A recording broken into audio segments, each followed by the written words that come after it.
जिंदगी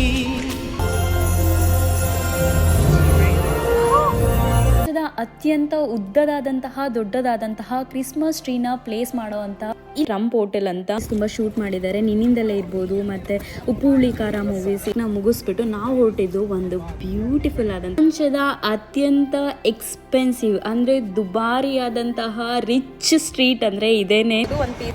V are going to top of the rock. Walking on 18-inch beam 70 stories as Radio City as broadcasts from within these walls. ಅವರು ನಮಗೆ explain ಮಾಡ್ಬೇಕಾದ್ರೆ ಹೇಳಿದ್ರು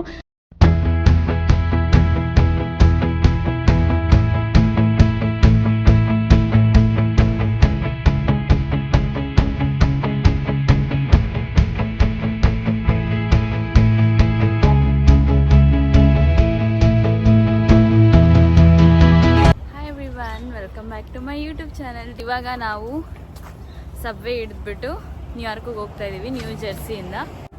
ಇವತ್ತು ಆದಷ್ಟು place cover ಮಾಡಬೇಕಂತ ಅಂದ್ಕೊಂಡಿದ್ದೀವಿ. ಫಸ್ಟ್ ಪ್ಲೇಸ್ ನಾವು ಇವಾಗ ಹೋಗ್ತಾ ಇರೋದು ಸೆಂಟ್ರಲ್ ಪಾರ್ಕ್. ಬನ್ನಿ ಹೋಗೋಣ ಹೇಗಿರುತ್ತೆ ಅಂತ. ಫುಲ್ ಚಳಿ ಇದೆ, ಕ್ಲೌಡಿ ಇದೆ, ನೋಡ್ತಾ ಇರ್ಬೋದು. ನಮಗೆ ಡೈರೆಕ್ಟ್ ಸೆಂಟ್ರಲ್ ಪಾರ್ಕಿಗೆ ಹೋಗ್ಲಿಕ್ಕೆ ಸಬ್ವೆ ಇರಲಿಲ್ಲ. ಸೊ ನಾವೇನು ಮಾಡಬೇಕಿತ್ತಂದರೆ ವರ್ಲ್ಡ್ ಟ್ರೇಡ್ ಸೆಂಟರಲ್ಲಿ ಇಳಿದ್ಬಿಟ್ಟು ನಾವು ಬೇರೆ ಸಬ್ವೆ ತೊಗೊಂಡು ಹೋಗಬೇಕಿತ್ತು. ಈ ವರ್ಲ್ಡ್ ಟ್ರೇಡ್ ಸೆಂಟರ್ ನೋಡಿದ ತಕ್ಷಣ ನಾನಂತೂ ಒಂಥರ ಫುಲ್ ನನಗೆ ಆಶ್ಚರ್ಯ ಆಯಿತು. ಬಿಕಾಸ್ ಕಂಪ್ಲೀಟ್ಲಿ ವೈಟ್ ಇದೆ. ರಿಬ್ ಲೈಕ್ ಸ್ಟ್ರಕ್ಚರ್ ಅಂದರೆ ಶ್ವಾಸಕೋಶದ ಮೂಳೆಗಳಿರುತ್ತಲ್ಲ ಆ ಥರ ಸ್ಟ್ರಕ್ಚರ್ ಇದೆ. ಇದನ್ನು ಆಕ್ಯುಲರ್ ಸ್ಟ್ರಕ್ಚರ್ ಅಂತ ಕರೀತಾರೆ. ಇದ್ರ ಸುತ್ತ ಆಲ್ಮೋಸ್ಟ್ 7 to 8 ಬಿಲ್ಡಿಂಗ್ಸ್ ಇದೆ ಅಂತೆ. ನನಗೆ ಇದನ್ನು ನೋಡಿಬಿಟ್ಟು ಇದೊಂದು ರೈಲ್ವೆ ಸ್ಟೇಷನ್ನ ಇಷ್ಟು ಚೆನ್ನಾಗಿದೆಯಾ ಅಂತ ಅನ್ಕೋತಾ ಇದ್ದೆ. ನಿಮಗೆ ಗೊತ್ತಾ, ಇದನ್ನು ಕಟ್ಟೋದಕ್ಕೆ ಆಲ್ಮೋಸ್ಟ್ $4 billion ಅಷ್ಟು ಖರ್ಚು ಮಾಡಿದ್ದಾರೆ. ಇದೊಂಥರ richest or expensive station in train station in New York ಅಂತಲೇ ಹೇಳ್ಬೋದು. ಪಬ್ಲಿಕ್ಗೆ ಯಾವಾಗ ಓಪನ್ ಆಯ್ತು ಅಂದರೆ 2016 March 3 ಇದು ಓಪನ್ ಆಗಿತ್ತು ಪಬ್ಲಿಕ್ ನೋಡೋದಕ್ಕೆ. ನಂಗಂತೂ ಹೊಟ್ಟೆ ಫುಲ್ ತಾಳ ಆಗ್ತಿತ್ತು ಅಂತ ಅಲ್ಲೇ ಇದ್ದಂಥ ಶಾಪ್ಗೆ ಹೋಗಿ ನೋಡಿದ್ರೆ ಬರೀ ಸ್ವೀಟ್ಸೇ ಇತ್ತು. ನನಗೆ ಸ್ವಲ್ಪನೂ ಇಷ್ಟ ಆಗಲಿಲ್ಲ ಅಂತ ವಾಪಸ್ ಬಂದ್ವಿ. ವರ್ಲ್ಡ್ ಟ್ರೇಡ್ ಸೆಂಟರ್ ಸಬ್ವೆ ಮಾತ್ರ ತುಂಬ ನೀಟ್ ಆ್ಯಂಡ್ ಕ್ಲೀನ್ ಆಗಿತ್ತು ಕಂಪೇರ್ ಟು ನ್ಯೂ ಜೆರ್ಸಿ. ಮತ್ತು ನಾನು ಇಲ್ಲಿ ನೋಡ್ತಾ ಇದ್ದೆ ಗೋಡೆ ಮೇಲೆ ಎಷ್ಟು ಚೆನ್ನಾಗಿ ಬರೆದಿದ್ದಾರೆ ನೋಡಿ. ಅದು ಹೇಗೆ ಮಾಡಿದ್ದಾರೆ ಅಂತ ನನಗೆ ಗೊತ್ತಿಲ್ಲ, but it was so good to see. ಸ್ವಲ್ಪ ಹೊತ್ತು ವೆಯ್ಟ್ ಮಾಡಿದ್ಮೇಲೆ ನಮಗೆ ಸಬ್ವೆ ಸಿಕ್ತು ಸೆಂಟ್ರಲ್ ಪಾರ್ಕ್ಗೆ. ಬಟ್ ಅದು ಕಂಪ್ಲೀಟ್ ಸೆಂಟ್ರಲ್ ಪಾರ್ಕ್ಗೆ ಹೋಗಿಬಿಡ್ತಿರ್ಲಿಲ್ಲ, ಸ್ವಲ್ಪ ದೂರನೇ ಬಿಟ್ಟಿದ್ರು. ಸೊ ನಾವು ಸಬ್ವೆ ಇಳಿತಿದ್ದಾಗೆ ನಮಗೆ ಕಂಡಂತಹ ದೃಶ್ಯ ಇದು. ಎಷ್ಟು ಚೆನ್ನಾಗಿದೆ ನೋಡಿ, ಕಂಪ್ಲೀಟ್ ಬಿಲ್ಡಿಂಗ್. ಅದಕ್ಕೆ ಅನ್ನೋದು ನ್ಯೂಯಾರ್ಕ್ ಅಂದರೆ ಕಾಂಕ್ರೀಟ್ ಜಂಗಲ್ ಅಂತ. ಸಕಲಾಗಿತ್ತು ನೋಡೋದಕ್ಕೆ ವ್ಯೂ ಮಾತ್ರ. ನಮಗೆ ಮೊದಲೇ ಗೊತ್ತಿತ್ತು ಸೆಂಟ್ರಲ್ ಪಾರ್ಕ್ ಏನಾದ್ರು ಹೋದರೆ ಮಿನಿಮಮ್ ಹಾಫ್ ಡೇ ಸ್ಪೆಂಡ್ ಮಾಡಬೇಕು ಅಲ್ಲಿ ಅಂತ ಅಂದ್ಬಿಟ್ಟು. ಅದಕ್ಕೋಸ್ಕರ ಫಸ್ಟ್ ಹೋಗೋಕ್ಕೂ ಮುಂಚೆ ಏನಾದರೂ ತಿನ್ನೋಣ ಅಂತ ಅಂದ್ಕೊಂಡ್ವಿ. ಸೊ ಇಲ್ಲೇ ಇದ್ದಂಥ ಸ್ಟಾಲಲ್ಲಿ ಬ್ರೆಡ್, ನಿಮಗೆ ಗೊತ್ತಲ್ವ ಅಮೆರಿಕಾದಲ್ಲಿ ಏನು ಸಿಗುತ್ತೆ, ಪಿಜ್ಜಾ, ಬರ್ಗರ್, ಬ್ರೆಡ್, ಆಮ್ಲೆಟ್, ಇಷ್ಟೇ ಚೀಸ್ ಅಲ್ಲ. ಸೊ ನಾವು ಅದು ಇದು ಏನಾದರೂ ತಿನ್ನೋಣ ಅಂದ್ಬಿಟ್ಟು ಸ್ವಲ್ಪ ಬ್ರೆಡ್ ಮತ್ತು ಚೀಸ್ ತಿಂದ್ಬಿಟ್ಟು ನಾನು ಬ್ರೆಡ್ ಚೀಸ್ ಆಮ್ಲೆಟ್ ತೊಗೊಂಡೆ. ಸೊ ಚೇತನ್ ಕೂಡ ಅದೇ ತೊಗೊಂಡು ತಿಂದರು. ಬಟ್ ಹಾಗೆ ನೋಡ್ತಾ ಇದ್ವಿ, ನಾವು ನಿಂತಿದ್ದಂತಹ ಸ್ಟಾಲ್ ಮುಂದೆ ಇರೋದೆ ಟ್ರಂಪ್ ಹೋಟೆಲ್ ಅಂತ. ಇದು ನೋಡಿ ಎಷ್ಟು ದೊಡ್ಡ ಬಿಲ್ಡಿಂಗ್ ಇದೆ ಅಂತ.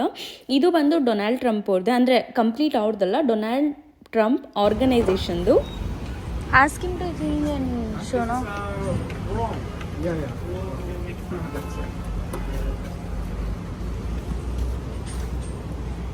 ಇದು ಟ್ಯಾಂಡಮ್ ಬೈಕ್ ಅಂತಾರೆ. ಸೊ ಇದನ್ನ ತೊಗೊಳ್ಳೋಣ ಇಲ್ಲ ಇದನ್ನ ತೊಗೊಳ್ಳೋಣ ಅಂತ ಯೋಚನೆ ಮಾಡ್ತಾ ಇದ್ದೀವಿ.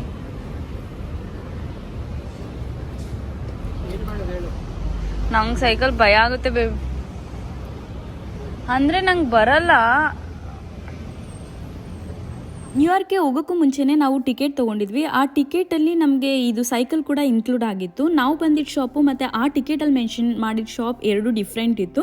ಸೊ ನಾವು ಅದಕ್ಕೆ ಆ ಶಾಪ್ನ ಹುಡ್ಕೊಂಡು ಹೊರಟ್ವಿ. ಅದು ಸ್ವಲ್ಪ ದೂರ ಇತ್ತು. ಸೊ ಹಾಗೆ ರೋಡಲ್ಲಿ ಹೋಗಬೇಕಾದ್ರೆ ನನಗೆ ಇಷ್ಟು ಬ್ಯೂಟಿಫುಲ್ ಆದಂತಹ ವ್ಯೂ ಕಾಣಿಸ್ತಾ ಇತ್ತು. ಸೊ ಅದಕ್ಕೆ ಎಲ್ಲನೂ ಕ್ಯಾಪ್ಚರ್ ಮಾಡಿಕೊಂಡೆ. ನಾವು ಇಲ್ಲಿಂದ ತುಂಬ ದೂರ ನಡ್ಕೊಂಡು ಹೋದ್ವಿ. ಬಿಕಾಸ್ ಗೂಗಲ್ ಮ್ಯಾಪ್ನಲ್ಲಿ ತುಂಬ ಹತ್ರ ಅಂತ ತೋರಿಸ್ತಾಯಿತ್ತು, ಬಟ್ ನಡ್ಕೊಂಡು ಹೋದಾಗಲೇ ಗೊತ್ತಾಗಿದ್ದು it was two for for us ಅಂತ.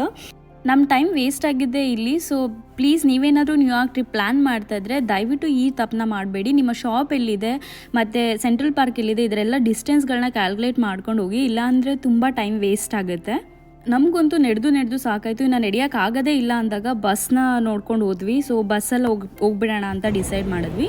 ನಾವು ಇವಾಗ ಬಸ್ ಹತ್ತಿಗೆ ನಿಂತಿದ್ದೀವಿ. ಸೆಂಟ್ರಲ್ ಪಾರ್ಕಿಗೆ ಹೋಗ್ಬೇಕಂದ್ರೆ ಒಂದು ಬೈಕ್ ತೊಗೋಬೇಕು. ಸೊ ಬೈಕ್ ತೊಗೋಬೇಕಂದ್ರೆ ಬೈಕ್ ಅಂದರೆ ಸೈಕಲ್. ಸೊ ಬೈಕ್ ತೊಗೋಬೇಕಂದ್ರೆ ಇಲ್ಲಿ ಬಸ್ ಹತ್ತಬೇಕು. ಈ ಥರ ಇರುತ್ತೆ ಸ್ಟೇಷನು. ಇಲ್ಲಿ ಅದು ಬಸ್ ಬರೋ ಸೌಂಡ್ ಕೇಳಿಸೋದಕ್ಕೆ ನಾವು ಪ್ರೆಸ್ ಮಾಡಬೇಕು. ನಮ್ಮ ಬಸ್ಸು ಇನ್ನು 2 minutesಲ್ಲಿ ಬರುತ್ತೆ ಅಂತ ತೋರಿಸ್ತೀನಿ ನೋಡಿ. ನಾವು ಬೇಕಿರೋದು M57, ಅಲ್ಲಿಂದ 1 ಮಿನಿಟಲ್ಲಿ. ಸೂರ್ಯನ ಬೆಳಕಂತೂ ನಮ್ಮ ಮೈ ಮೇಲೆ ಬೀಳೋದೇ ಇಲ್ಲ ನ್ಯೂಯಾರ್ಕಲ್ಲಿ, ಯಾಕಂದರೆ ಬಿಲ್ಡಿಂಗ್ಗಳು ಎಲ್ಲ ಅಷ್ಟು ದೊಡ್ಡ ದೊಡ್ಡ ಬಿಲ್ಡಿಂಗ್ಸ್ಗಳಿರುತ್ತೆ. ಸೊ ಕಂಪ್ಲೀಟ್ ಕವರ್ ಆಗುತ್ತೆ. ನಮ್ಮ ಮೈ ಮೇಲೆ ಬೀಳೋ ಬೆಳಕು ಯಾವುದಂದರೆ ಅದರಿಂದ ಬರೋ ರಿಫ್ಲೆಕ್ಷನ್ ಅಷ್ಟೇ. ಈ ರೋಡ್ ನೋಡಿ ಎಷ್ಟು ಚೆನ್ನಾಗಿದೆ ಅಂತ ನನಗೆ ಯಾವ ಥರ ಫೀಲ್ ಆಗ್ತಿತ್ತು ಅಂದರೆ ಮೂವಿ ಸೆಟ್ ಹಾಕಿದಾರೇನೋ, ನಾನು ಮೂವಿ ಸೆಟ್ ಮಧ್ಯೆ ನಡ್ಕೊಂಡು ಹೋಗ್ತಿದ್ದೀನೋ ಅನ್ನೋ ಫೀಲ್ ಆಗ್ತಿತ್ತು. It was so good. ಮತ್ತು ನಮಗೆ ಬಸ್ ಸಿಕ್ತು. ಬಸ್ ನೋಡಿ ನಮ್ಮ ನಾರ್ಮಲ್ ಎಲೆಕ್ಟ್ರಿಕ್ ಬಸ್ ಹೇಗಿರುತ್ತೋ ಬ್ಯಾಂಗ್ಳೂರ್ನಲ್ಲಿ ಸೇಮ್ ವೇ ಇದೆ. ಬಟ್ ಇಲ್ಲೇನಂದರೆ ಕಂಡಕ್ಟರ್ಸ್ ಎಲ್ಲ ಇರಲ್ಲ, ಅಲ್ಲೇ ಒಂದು ಮಿಷಿನ್ ಇಟ್ಟಿರ್ತಾರೆ, ನಾವಲ್ಲಿ ಸ್ಕ್ಯಾನ್ ಮಾಡಬೇಕಾಗತ್ತೆ ಟಿಕೆಟ್ಗೋಸ್ಕರ.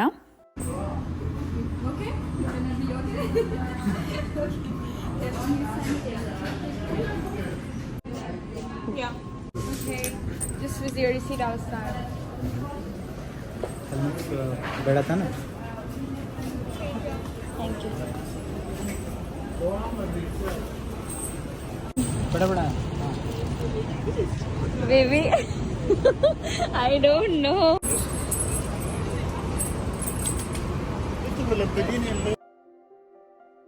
ನನಗೆ ಸೈಕಲ್ ಓಡ್ಸೋಕ್ಕೇನೋ ಬರುತ್ತೆ, ಬಟ್ ಇಲ್ಲಿನ ರೂಲ್ಸ್ ಆ್ಯಂಡ್ ರೆಗ್ಯುಲೇಷನ್ಸ್ ಗೊತ್ತಿಲ್ಲ ನನಗೆ ಫಾಲೋ ಮಾಡೋದು ಹೇಗೆ ಅಂತ. ಅದಕ್ಕೆ ನಾವು ಟ್ಯಾಂಡಮ್ ಬೈಕ್ನ ಪ್ರಿಫರ್ ಮಾಡಿದ್ವಿ. ಸೊ ಟ್ಯಾಂಡಮ್ ಬೈಕ್ ಅಂದರೆ 2 ಅಡ್ಜಸ್ಟ್ ಆಗಿರುತ್ತಲ್ಲ, ಅಂದರೆ 2 ಕನೆಕ್ಟ್ ಆಗಿರುತ್ತಲ್ಲ, ಆ ಥರ ಬೈಕ್ ಇದು. Finally we are ready to explore the Central Park. So ಇಲ್ಲೇ ನಮ್ಮ ಕನ್ನಡ ಮೂವೀಸ್ ತುಂಬ ಶೂಟ್ ಮಾಡಿದ್ದಾರೆ. ನಿನ್ನಿಂದಲೇ ಇರ್ಬೋದು, ಮತ್ತು ಉಪ್ಪು ಹುಳಿ ಖಾರ ಮೂವೀಸ್ ಇದೆಲ್ಲ ಶೂಟ್ ಮಾಡಿದ್ದಾರೆ ಇಲ್ಲಿ. ವ್ಯೂವರ್ಸ್ಗೆಲ್ಲ ವಾಟ್ಸಪ್ ನಮ್ಮಿಂದ ನೋಡಿ ಎಷ್ಟು ಬಿಲ್ಡಿಂಗ್ಸ್ ಇದ್ದಾವೆ.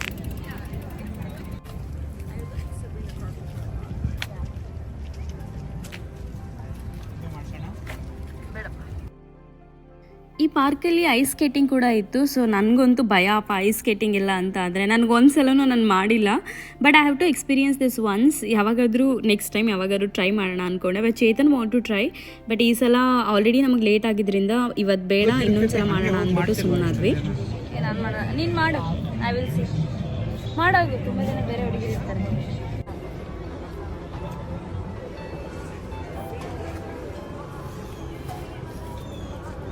ನಾವು ಬಂದಿರೋ ಈ ಪಾರ್ಕಲ್ಲಿ ತುಂಬ ಶೂಟಿಂಗ್ಸ್ ಆಗಿದೆ. ಕನ್ನಡ, ಹಿಂದಿ, ತುಂಬ ಲ್ಯಾಂಗ್ವೇಜ್ ಶೂಟಿಂಗ್ ಆಗಿದೆ. ಸೆಂಟ್ರಲ್ ಪಾರ್ಕ್ ಬಗ್ಗೆ ಹೇಳೋದಾದರೆ ಇದನ್ನು green heart of the New York city ಅಂತ ಕರೀತಾರೆ. ಇದು ಆಲ್ಮೋಸ್ಟ್ 843 ಎಕರ್ಸ್ ಲ್ಯಾಂಡಲ್ಲಿ ಇದು ಸೆಂಟ್ರಲ್ ಪಾರ್ಕ್ ಇದೆ. ನಾವು ಸೆಂಟ್ರಲ್ ಪಾರ್ಕ್ ಎಂಟರ್ ಆಗ್ತಿದ್ದಾಗೆ ಫಸ್ಟ್ ವಿಸಿಟ್ ಮಾಡಿದಂತಹ ಸ್ಪಾಟ್ ಬಂದು ಇದೇನೆ. ಇದರಲ್ಲಿ ನಾನು ಇನ್ಸ್ಟಾ ವಿಡಿಯೋ ಕೂಡ ಮಾಡಿದ್ದೀನಿ. ನಿಮ್ಗೆ ಏನಾದರೂ ಇಂಟ್ರೆಸ್ಟ್ ಇದ್ದರೆ ಇನ್ಸ್ಟಾ ಐಡಿನ ಡಿಸ್ಕ್ರಿಪ್ಷನಲ್ಲಿ ಮೆನ್ಷನ್ ಮಾಡಿರ್ತೀನಿ, ನೀವು ಹೋಗಿ ನೋಡ್ಬೋದು. ನನಗೆ ಈ ಸ್ಪಾಟ್ ತುಂಬಾ ಇಷ್ಟ ಆಯಿತು, ಯಾಕಂದರೆ ಲೇಕ್ ಇದೆ. ಲೇಕ್ ಮೇಲೆ ನಮಗೆ ಆ ಬಿಲ್ಡಿಂಗ್ಸ್ಗಳೆಲ್ಲ ಕಾಣಿಸುತ್ತಲ್ಲ, it was like perfect picture ತೊಗೊಳೋದಕ್ಕೆ ಪರ್ಫೆಕ್ಟ್ ಪ್ಲೇಸ್ ಅಂತಲೇ ಅನ್ನಿಸ್ತು. ತುಂಬಾ ಚೆನ್ನಾಗಿತ್ತು. ಇವಾಗ ನೀವು ನೋಡ್ತಾ ಇದ್ದೀರಲ್ವಾ, ಈ ಪ್ಲೇಸ್ ಹೆಸರು ಬಂದು ಶೀಪ್ ಮಿಡೋಸ್ ಅಂತ. ಇದನ್ನು ಶೀಪ್ ಮಿಡೋಸ್ ಯಾಕೆ ಕರೀತಾರೆ ಅಂದರೆ 1930s ಏನು ಮಾಡ್ತಿದ್ರು ಅಂದರೆ ಇಲ್ಲಿ ಕುರಿಗಳ ಸಾಕಾಣಿಕೆ, ಅಂದರೆ ಕುರಿಗಳು ಮೇಯೋದಕ್ಕೋಸ್ಕರ ಬಿಡ್ತಾ ಇದ್ರಂತೆ ಈ ಸ್ಪಾಟಲ್ಲಿ. ಬಟ್ ಇವಾಗ 1930 ಅದು ನಡೀತಾ ಇತ್ತು, ಇವಾಗ ಸ್ಟಾಪ್ ಮಾಡಿದ್ದಾರೆ. ಸೆಂಟ್ರಲ್ ಪಾರ್ಕಲ್ಲಿ ನಡೆದು ಬೇಜಾರಾಗಿದ್ದರೆ ಹೈಕಿಂಗ್ ಏನಾದ್ರು ನೋಡ್ತಾ ಇದ್ರೆ ನೀವು ಈ ಪ್ಲೇಸಿಗೆ ಬರಲೇಬೇಕು. ನಾವು ತುಂಬ ಹೈಕ್ ಮಾಡಿಕೊಂಡು ನಾವು ಈ ಪ್ಲೇಸ್ಗೆ ಬಂದ್ವಿ. ಅದು ಸೈಕಲ್ ಹಿಡ್ಕೊಂಡು ಹೈಕ್ ಮಾಡ್ಕೊಂಡು ಬಂದ್ವಿ. ಇದ್ರ ಹೆಸರು ಬಂದು ರ್ಯಾಂಬಲ್ ಅಂತ. ಈ ಪ್ಲೇಸ್ ಅಂತೂ ನನಗೆ ತುಂಬ ಇಷ್ಟ ಆಯಿತು, ಯಾಕಂದರೆ ಇಲ್ಲಿ ಕುತ್ಕೊಂಡು ಬರ್ಡ್ ವಾಚಿಂಗ್ ಅಂತೂ ಸಖತ್ತಾಗಿ ಮಾಡ್ಬೋದು. ಅದ್ರ ಜೊತೆಗೆ ನನಗೆ ನದಿ ಅಂದರೆ ತುಂಬ ಇಷ್ಟ ಆಗುತ್ತೆ. ಈ ನೀರು, ವಾಟರ್ ಬಾಡೀಸ್ ನಂಗೆ ಭಾಳ ಇಷ್ಟ. So I enjoyed a lot here. ಈ ಪ್ಲೇಸ್ನ ಮಿಸ್ ಮಾಡಬೇಡಿ. ಇವಾಗ ನಾನು ನಿಮಗೆಲ್ಲ ತೋರಿಸೋಕೊಟ್ಟಿರೋ ಪ್ಲೇಸ್ ಹೆಸರು ಬಂದು ಬೋ ಬ್ರಿಡ್ಜ್ ಅಂತ. ಯಾಕೆ ಬೋ ಬ್ರಿಡ್ಜ್ ಅಂತಾರೆ ಅಂತ ಅಂದರೆ ಇದು ಬೋ ಥರ, ಅಂದರೆ ಬಿಲ್ಲಿನ ಥರ ಬಾಗಿದೆ. ಸೊ ಅದಕ್ಕೋಸ್ಕರ ಇದಂತೂ ಪರ್ಫೆಕ್ಟ್ ಪ್ಲೇಸ್ ಫಾರ್ ಪಿಕ್ಚರ್ಸ್ ಅಂತಲೇ ಹೇಳ್ಬೋದು. ಯಾಕಂದರೆ ಅದು ಬೋ ಥರ ಇದೆ ಮತ್ತು ಬ್ರಿಡ್ಜ್ ಬೋ ಥರ ಇದೆ. ಅದ್ರ ಜೊತೆಗೆ ನಿಮಗೆ ಲೇಕ್ ಕಾಣಿಸುತ್ತೆ ಮತ್ತು ಬಿಲ್ಡಿಂಗ್ ವ್ಯೂ ಕಾಣಿಸುತ್ತೆ. ಇವಾಗ ನಾನು ನಿಮಗೆ ತೋರಿಸ್ತಾ ಇರೋ ಪ್ಲೇಸ್ ಆಲ್ಮೋಸ್ಟ್ ತುಂಬ ಜನಕ್ಕೆ ಗೊತ್ತಿದೆ, ಬಿಕಾಸ್ ಇದ್ರ ಹೆಸರು ಬಂದು Bethesda Terrace and fountain. It is the best place in Central Park. ಯಾರ್ಯಾರು ಶಾರುಖ್ ಖಾನ್ ಫ್ಯಾನ್ಸ್ ಇರ್ತಾರೋ ಅವ್ರಿಗೆಲ್ಲ ಈ ಪ್ಲೇಸ್ ಗೊತ್ತೇ ಇರುತ್ತೆ, ಯಾಕಂದರೆ ಅವ್ರ ಮೂವಿನಲ್ಲಿ ಇಲ್ಲಿ ಶೂಟ್ ಮಾಡಿದ್ದಾರೆ, ಒಂದು ಫೀಲಿಂಗ್ ಸಾಂಗ್ ಶೂಟ್ ಮಾಡಿದ್ದಾರೆ. It's a best place. ನಾನು ಅಲ್ಲಿ ಹೋಗಲಿಲ್ಲ, ಅಂದರೆ ಬ್ರಿಡ್ಜ್ ಮೇಲೆಲ್ಲ ಹೋಗಲಿಲ್ಲ, ಬಿಕಾಸ್ ತುಂಬ ರಶ್ ಇತ್ತಂತ. ಯಾವ ಸಾಂಗು ಅಂತ ಯೋಚನೆ ಮಾಡ್ತಾ ಇದ್ದೀರಾ? ಯೋಚನೆ ಮಾಡಬೇಡಿ, ನಾನೇ ಇವಾಗ ಆ ಕ್ಲಿಪ್ ಹಾಕ್ತೀನಿ.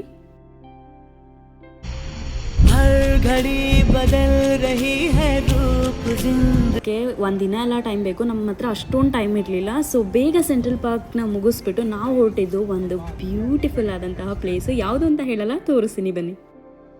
ಇವಾಗ ನಾನು ಹೋಗ್ತಾ ಇರೋದು ಒಂದು ಡೆಸ್ಟಿನೇಷನ್ ಪ್ಲೇಸ್ ಅಲ್ಲ, ಅದು ಒಂದು ರೋಡ್ ಜರ್ನಿ ಅಷ್ಟೇ, ಒಂಥರ ರೋಡ್ ಟ್ರಿಪ್ ಅಂತಲೇ ಹೇಳ್ಬೋದು. ಇವಾಗ ನೀವು ನೋಡ್ತಾ ಇರೋದು ಸೆಂಟ್ರಲ್ ಪಾರ್ಕ್ ಪಕ್ಕ ಇರೋವಂತಹ ರೋಡು. ಸೊ ನೀವು ರೈಟ್ ಸೈಡ್ ನೋಡಿದ್ರೆ ಕಂಪ್ಲೀಟ್ ಸೆಂಟ್ರಲ್ ಪಾರ್ಕ್ ಕಾಣಿಸುತ್ತೆ, ಲೆಫ್ಟ್ ಸೈಡ್ ನೋಡಿದ್ರೆ ಇಂಥ ಬಿಲ್ಡಿಂಗ್ಸ್ಗಳು ಕಾಣಿಸುತ್ತೆ. ಏನು ಪಾರ್ಕ್ ಮತ್ತು ಬಿಲ್ಡಿಂಗ್ ಇದ್ದರೆ ಏನು ಸ್ಪೆಷಲ್ ಅಂತ ಯೋಚನೆ ಮಾಡ್ತಾ ಇದ್ದೀರಾ? ಹೌದು, ಈ ರೋಡ್ ಹೆಸರು ಬಂದು 5th Avenue ರೋಡ್. ಪ್ರಪಂಚದ ಅತ್ಯಂತ ಎಕ್ಸ್ಪೆನ್ಸಿವ್ ಅಂದರೆ ದುಬಾರಿಯಾದಂತಹ ರಿಚ್ ಸ್ಟ್ರೀಟ್ ಅಂದರೆ ಇದೇನೇ ನ್ಯೂಯಾರ್ಕಲ್ಲಿ. ಆ ಪ್ಲೇಸ್ ನೋಡಿ ನಿಮಗೆ ಗೊತ್ತಾಗುತ್ತೆ ಇದು ಎಷ್ಟು ರಿಚ್ ಇದೆ ಅಂತ.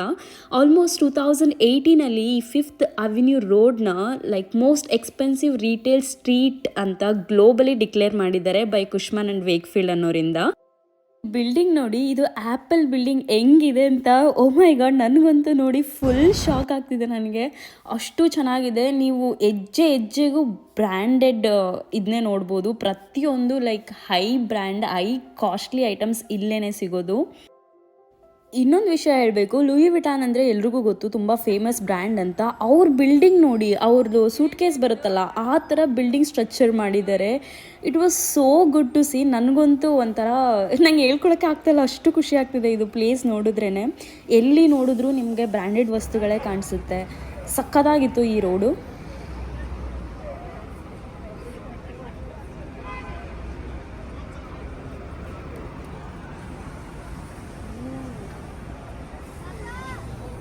ನಮ್ಮ ಇಂಡಿಯಾದಲ್ಲೆಲ್ಲ ಹೇಗಂದರೆ ಮೇಯ್ನ್ ಜುವೆಲ್ರೀಸ್ ಹಾಕ್ಕೊಂಡೇ ನಾವು ರಿಚ್ ಅಂತ ತೋರಿಸ್ಕೋತಾರೆ. ಸ್ವಲ್ಪ ಜನ ಕಾರು, ಬಿಲ್ಡಿಂಗ್ ಇದೆಲ್ಲ ತೋರಿಸ್ಕೋತಾರೆ. ಬಟ್ ಇಲ್ಲಿ ಮೇಯ್ನ್ ಅಂದರೆ ಅವ್ರು ಯೂಸ್ ಮಾಡೋವಂತಹ ಬಟ್ಟೆಗಳಿರ್ಬೋದು, ಜುವೆಲ್ಸ್ ಕೂಡ ಇದೆ, ಅಂದರೆ ಡೈಮಂಡ್ ಜುವೆಲ್ಸು ಮತ್ತು ಅದ್ರ ಜೊತೆಗೆ ಬ್ಯಾಗ್ಸ್ಗಳಿದೆಯಲ್ಲ. ಸೊ ತುಂಬ ಬ್ರ್ಯಾಂಡೆಡ್ ಬ್ಯಾಗ್ಸ್ಗಳು ಮತ್ತು ಬ್ರ್ಯಾಂಡೆಡ್ ಬಟ್ಟೆಗಳು, ಇದರಿಂದ ಅಮೇರಿಕನ್ಸ್ ತೋರಿಸ್ಕೋತಾರೆ like how rich they are ಅಂತ. ನಾವು ಈ ಸ್ಟ್ರೀಟ್ನಲ್ಲಿ, ಅಂದರೆ ನಾನು ಹೇಳ್ತೀನಲ್ಲ ತುಂಬ ರಿಚ್ ಸ್ಟ್ರೀಟು, ಸೊ ಇಲ್ಲಿ ನಾವು ಲಂಚ್ ಮಾಡೋಣ ಅಂತ ಬಂದಿದ್ದೀವಿ. ಲಂಚ್ ಅಲ್ಲ, ಆಲ್ಮೋಸ್ಟ್ ಡಿನ್ನರ್ ಟೈಮ್ ಅಂದ್ಕೊತೀನಿ. ಸೊ ಇಲ್ಲಿ ಫೇಮಸ್ ಆಗಿರೋದು ಒಂದು ಪಿಜ್ಜಾ ಇದೆ. ಇಲ್ಲಿದೆ ಇದು.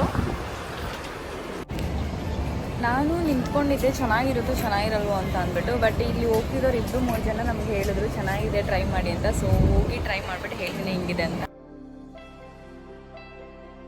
ನ್ಯೂಯಾರ್ಕಲ್ಲಿ ತುಂಬ ಫೇಮಸ್ ಫುಡ್ ಅಂತ ಅಂದ್ರೇ ಪಿಜ್ಜಾ. ಸೊ ನೀವು ನ್ಯೂಯಾರ್ಕಿಗೆ ಬಂದರೆ ಡೆಫಿನೆಟ್ಲಿ ಪಿಜ್ಜಾ ಟ್ರೈ ಮಾಡಲೇಬೇಕು. ನನಗೊಂದು ಟ್ರೈ ಮಾಡಿ ಫುಲ್ ಖುಷಿ ಆಯಿತು. It was so good. ತುಂಬ ಚೆನ್ನಾಗಿತ್ತು ಟೇಸ್ಟು ಆ್ಯಂಡ್ ಸ್ಪೈಸಿ ಕೂಡ ಇತ್ತು. Like we can add spices ಅಲ್ವಾ, ಸೊ ನಾನೇ ಹಾಕ್ಕೊಂಡಿದ್ದೆ. ತುಂಬ ಚೆನ್ನಾಗಿತ್ತು ಟೇಸ್ಟು. ಸೊ ನಾವು ನಮ್ಮ ಲಂಚ್ ಕಮ್ ಡಿನ್ನರ್ನ ಮುಗಿಸ್ಕೊಂಡು ನೆಕ್ಸ್ಟ್ ಹೊರಟಿದ್ದು ರಾಕ್ಫೆಲ್ಲರ್ ಸೆಂಟರ್ಗೆ. ಯಾಕಂದರೆ ನಾವು ಟಿಕೆಟ್ ತೊಗೋಬೇಕಿತ್ತು, ಅಂದರೆ ನಮ್ಮ ಟಿಕೆಟ್ ಇತ್ತು ಬಟ್ ರಿಜಿಸ್ಟ್ರೇಷನ್ ಮಾಡಿಸ್ಕೋಬೇಕಿತ್ತು. ಸೊ ನಾವು ರಿಜಿಸ್ಟ್ರೇಷನ್ ಮಾಡಿಸಿದ್ಮೇಲೆ ನಮಗೆ ಅವರು 3 hours ಏನೋ ವೆಯ್ಟ್ ಮಾಡಲಿಕ್ಕೆ ಹೇಳಿದ್ರು. ಸೊ 3 hours ವೆಯ್ಟ್ ಮಾಡಿ ನಾವು ಹೋಗಿದ್ದಾಯಿತು. ನಾವು ತೊಗೊಂಡಿದ್ದಂತಹ ಟಿಕೆಟಲ್ಲಿ ಒಂದು ಆಪ್ಷನ್ ಇತ್ತು, ನಾವು ಬೇಕಂದರೆ ಗೈಡ್ನ ಆಪ್ಟ್ ಮಾಡಿಕೊಂಡು ಕಂಪ್ಲೀಟ್ ಬಿಲ್ಡಿಂಗ್ನೆಲ್ಲ ನಾವು ಸುತ್ತಬೋದು ಅಂತ ಆಪ್ಷನ್ ಇತ್ತು. ಸೊ ನಾವು ಹೇಗೋ ತೊಗೊಂಡಿದ್ದೀವಲ್ವಾ, ಗೈಡು ಬರ್ತಾರಲ್ಲ, ಸ್ವಲ್ಪ ತಿಳ್ಕೊಳ್ಳೋಣ ಇದ್ರ ಬಗ್ಗೆ ಅಂತ ಅಂದ್ಬಿಟ್ಟು ಗೈಡ್ ಜೊತೆ ನಮ್ಮ ಪಯಣ ಸ್ಟಾರ್ಟ್ ಆಯಿತು. We are going to top of the rock. Okay. What is it? Observatory deco. Come, I will show you. We are going there. Is it? Oh my God. Stupid. ಬರೀ ಹೊರಗಡೆ building ನೋಡಿದ್ರೆ ಹೆಂಗೆ, ಬನ್ನಿ ಹಂಗಾದ್ರೆ ಒಳಗಡೆ ಹೋಗಿ ಏನೇನೆಲ್ಲ ಇದೆ ಅಂತ ನೋಡ್ಕೊಂಬರೋಣಂತೆ. ಸೊ ಒಳಗಡೆ ಬರ್ತಾ ಇದ್ದಾಗೆ ಅಲ್ಲೇ ಗೈಡ್ ಇದ್ದರು. ಸೊ ನಮಗೆ ಗೈಡ್ ಬಂದುಬಿಟ್ಟು ಹೆಡ್ಫೋನ್ಸ್ ಕೊಟ್ಟರು ಮತ್ತು ಮೈಕ್ ಎಲ್ಲ ಕೊಟ್ಟಿದ್ರು. ಇವಾಗ ಓಕೆನಾ?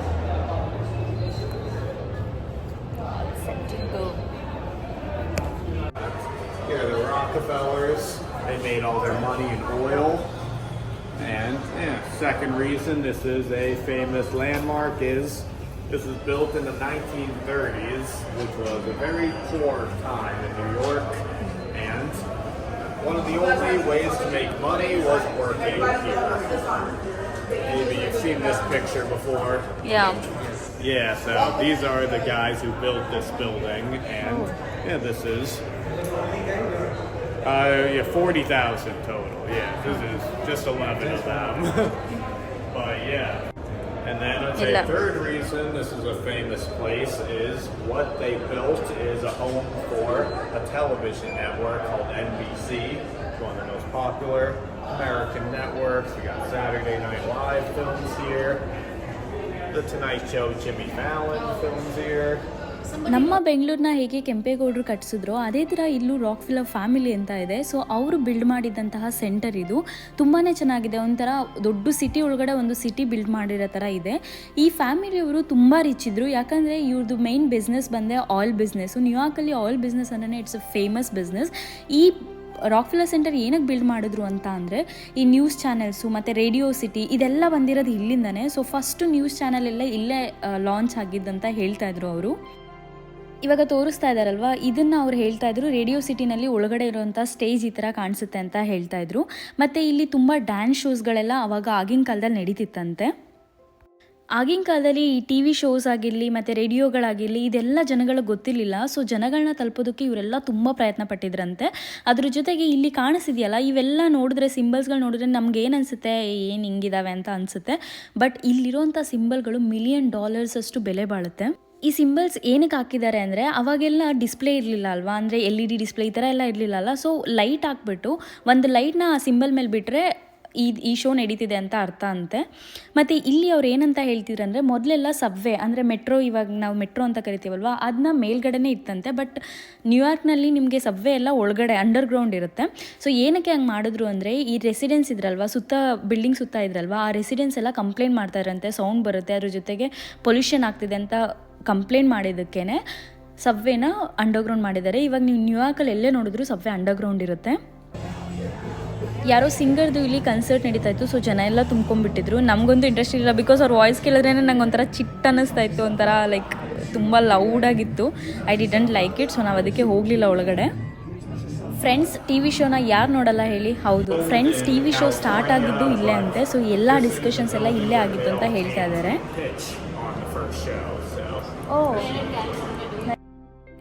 ನಮ್ಮ ಕಡೆ ಎಲ್ಲ ನಾವು ರೇಷನ್ ತೊಗೊಳಕ್ಕಾಗಲಿ ಮತ್ತು ನೀರಿಗಾಗಲಿ ಕ್ಯೂ ನಿಂತ್ಕೋತೀವಿ. ಇಲ್ಲಿ ಜನ ಒಂದು ಕಾಮಿಡಿ ಶೋ ನೋಡೋದಕ್ಕೋಸ್ಕರ ರಾತ್ರಿ ಎಲ್ಲ ಟೆಂಟ್ ಹಾಕೊಂಡು ಕೂತಿದ್ದಾರೆ. ತೋರಿಸ್ತೀನಿ ನೋಡಿ. ಇವರೆಲ್ಲ ನಾಳೆ ಶೋ ನೋಡೋದಕ್ಕೋಸ್ಕರ ಇವತ್ತು ರಾತ್ರಿ ಎಲ್ಲ ಅಲ್ಲೇ ಸ್ಟೇ ಆಗಿದ್ರಂತೆ. ಓ ಮೈ ಗಾಡ್, ನನಗೆ ಆಶ್ಚರ್ಯ ಆಯಿತು ಎಷ್ಟು ಕ್ರೇಜಿ ಇದ್ದಾರೆ ಅಂತ. ನ್ಯೂಯಾರ್ಕ್ ಬರೀ ಟಿ ವಿ ಶೋಸ್ಗಾಗಲಿ ಅಥವಾ ಬಿಲ್ಡಿಂಗ್ಸ್ಗಾಗಲಿ ಅಷ್ಟೇ ಅಲ್ಲ, ಇಲ್ಲಿ ಬೊಂಬೆಗಳಿಗೂ ಕೂಡ ಫೇಮಸ್ಸು. ಇದು ತುಂಬ ವರ್ಷದಿಂದ ಅಂದರೆ 100 ವರ್ಷಕ್ಕಿಂತ ಹಳೇದಾದಂತಹ ಬೊಂಬೆ ಶೋರೂಮ್ ಅಂತೆ. ಸೊ ಇಲ್ಲಿ ಎಲ್ಲ ಥರದಾದಂತಹ ಬೊಂಬೆಗಳು ನಿಮಗೆ ಸಿಕ್ಕೇ ಸಿಗುತ್ತೆ. ಎಲ್ಲೂ ಸಿಗದಲ್ಲೇ ಇರೋ ಬೊಂಬೆಗಳು ಇಲ್ಲೇ ಸಿಗುತ್ತಂತೆ.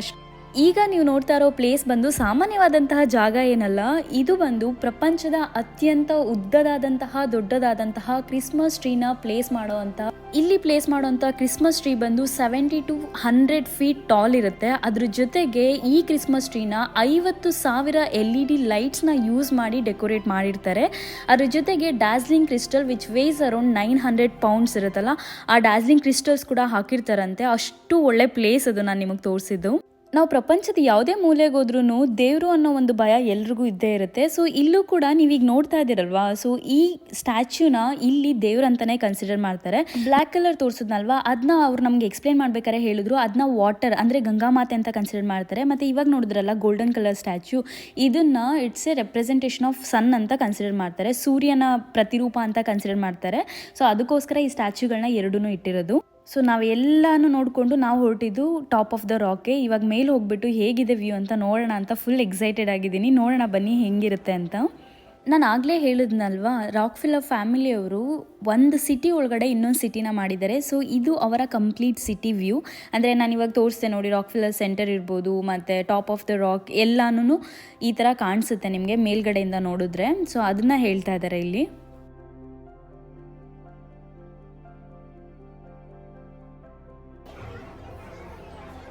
ಇದನ್ನು ನೋಡಿಕೊಂಡು ನಾವು ಮುಂದೆ ಹೋದಾಗ ನಮಗೆ ಕಂಪ್ಲೀಟ್ ಸ್ಟೋರಿನ ಎಕ್ಸ್ಪ್ಲೇನ್ ಮಾಡಿದ್ರು, ಹೇಗೆಲ್ಲ ಸ್ಟಾರ್ಟ್ ಆಯಿತು ಅಂತ. ನೀವು ನೋಡಿ ಸ್ಟೋರಿ ಹೇಗಿದೆ ಅಂತ. ಸಿಂಪಲ್ ಸ್ಟೋರಿ ಇದೆ, ಜಾಸ್ತಿ ಟೈಮ್ ತಗೊಳ್ಳೋದಿಲ್ಲ. ಬಿಡು ನೋಡೋಣ. And businessman John D. Rockefeller Jr. have announced plans to build a magnificent new opera house. ಈಗ ಏನು ಇಟ್ಟಿದ್ದಾರಲ್ಲ bench. Dateline, October 29, 1929. The financial world is reeling as the stock market crashes. Plans to build a new opera house quickly evaporate as money, jobs, and hope are suddenly in short supply, which is when businessman John D. Rockefeller Jr. has a flash of inspiration. He is going to hire an all-star team of architects and build a city within the city. As his vision begins to grow, so does the project. This will be a center for commerce, art, and communications, and he will finance the whole thing. The project creates 75,000 jobs in New York and thousands more across. It becomes a beacon of hope, the promise of a better future. As Christmas rolls around, the construction workers buy a 20-foot Christmas tree that their families decorate with handmade garlands. Up on the high steel, you'll find New Yorkers, immigrants from across Europe, and the famous Mohawk Nation Skywalkers. Walking on 18-inch beams 70 stories up while catching molten iron rivets is just a day at the office for these famous crews. One fateful day, the workers break for a PR photo session, giving the city and the world an unforgettable image for the ages. As the work goes on, John D. wants to create more than just buildings. He wants to create a public work of art. A group of world-class artists and sculptors join the engineers, architects, and builders. Together, they create a place that captures the spark of inspiration. Almost immediately, the complex becomes known as Radio City, as broadcasts from within these walls reach around the globe. In the 1930s, radio programs broadcasting from studios just a few floors above you are heard in homes across America. Movie stars, famous comedians, and a world-class symphony orchestra played live from 30 Rock Studio 8H, the largest radio studio in the world.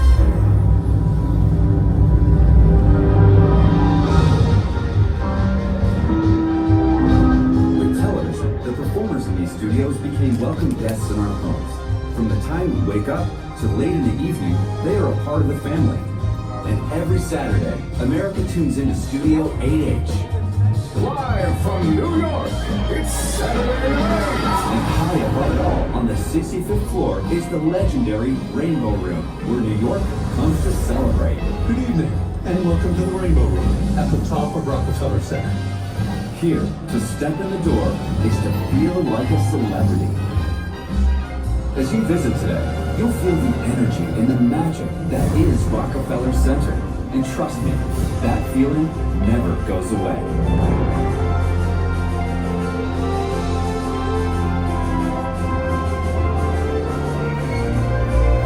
We say welcome everybody, and everybody is welcome.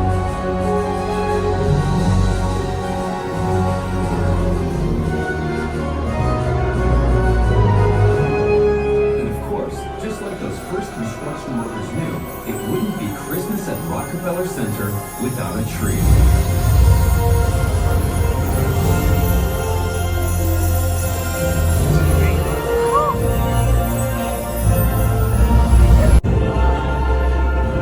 Rockefeller Center.